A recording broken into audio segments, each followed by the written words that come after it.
गडचिरोली आणि चिमूर जे लोकसभा क्षेत्र आहे त्यामध्ये प्रामुख्यानं हा जे विधानसभा क्षेत्र आहे आमगावचा देवरी सालेकसाच्या ते पूर्वी माझाही मतदारसंघ होता आणि या भागामधून राष्ट्रवादी आणि भारतीय जनता पार्टी शिवसेनाची आणि रिपाची शक्ती जुळली तर भरघोस मतानं याच विधानसभामधून आम्ही पुढे राहू.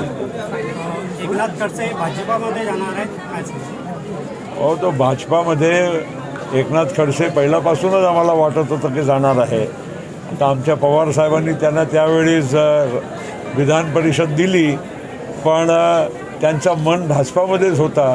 बरं झालं, आता आम्ही सगळे एकत्र काम करू. राज्यपालाची संधी मिळणार आहे म्हणून चर्चा आहे. आता काय मिळेल कोणाला तो विषय वेगळा आहे. प्रश्न असा आहे की ते मूळ भाजपाच्या या महाराष्ट्रामध्ये वाढवण्यासाठी काम करणारे व्यक्तीमधून एकनाथ खडसे साहेब होते. गोपीनाथजी मुंडे, एकनाथ खडसे, नितीन गडकरी हे सगळे जुने जे लोकांनी आज भाजपा जे दिसत आहे ते तयार केली आणि स्वाभाविक आहे त्यांच्या मन परत भाजपामध्ये येण्याचाच होता. नाशिकच्या जागा हेमंत गोडसे आम्ही सोडणार नाही असं म्हटलं, काय सांगतो? तर कोणी काय बोलू द्या. प्रश्न असा आहे की जेव्हा सर्वश्रेष्ठ मंडळी बसून जे काही ठरवतील, आता प्रत्येक लोकसभामध्ये एक एक पक्षांच्या इच्छाप्रमाणे ते जागा देता येत नाही. युतीचा एक धर्म असतो आणि एकदा ठरलं मग सगळ्यांनी मनापासून काम करावं लागतं. धाराशिवचे उमेदवार अर्चना पाटील यांना प्रश्न विचारण्यात आला होता की आपण राष्ट्रवादी वाढीसाठी काय प्रयत्न करणार, त्यावर म्हणाले की मी महायुतीची उमेदवार आहे. काय सांगा? अर्चनाताई आज राष्ट्रवादी काँग्रेस पक्षाकडून उभे आहे. 100% ते आमच्या पक्षाचा आणि महायुतीचा ते धर्म पाळतील आणि आज जे कोणी खासदार निवडून जातील शेवटी ते नरेंद्र मोदी साहेबांना पंतप्रधान करण्यासाठी एक एक खासदारांची जरूरत आहे.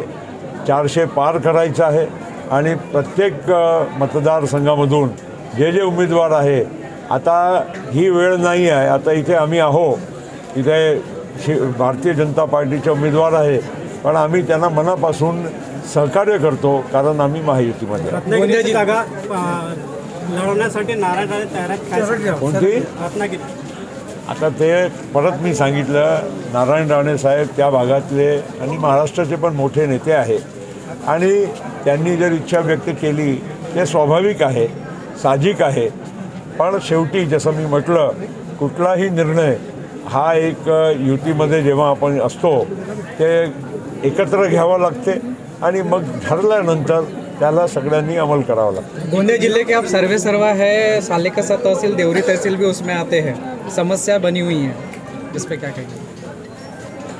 देखिए, समस्या हर जगह होती है मगर उसका निराकरण, उसका विकास करके वो समस्या दूर भी की जा सकती है.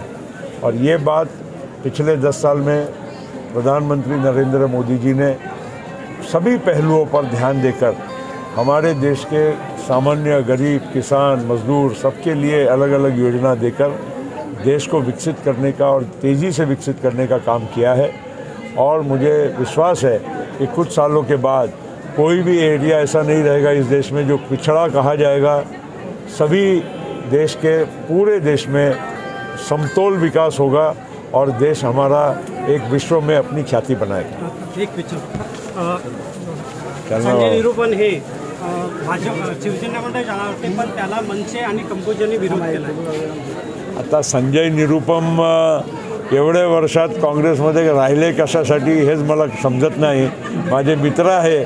आता ठीक आहे, लवकरात लवकर कुठेतरी त्यांना योग्य स्थान मिळतील अशी मलाही अपेक्षा आहे आणि ते एक चांगले कार्यकर्ते आहे, चांगले वक्ते आहे आणि मुंबईमध्ये त्यांचा खूप चांगला काम राहिलेलं आहे. माझी त्यांना शुभेच्छा आहे.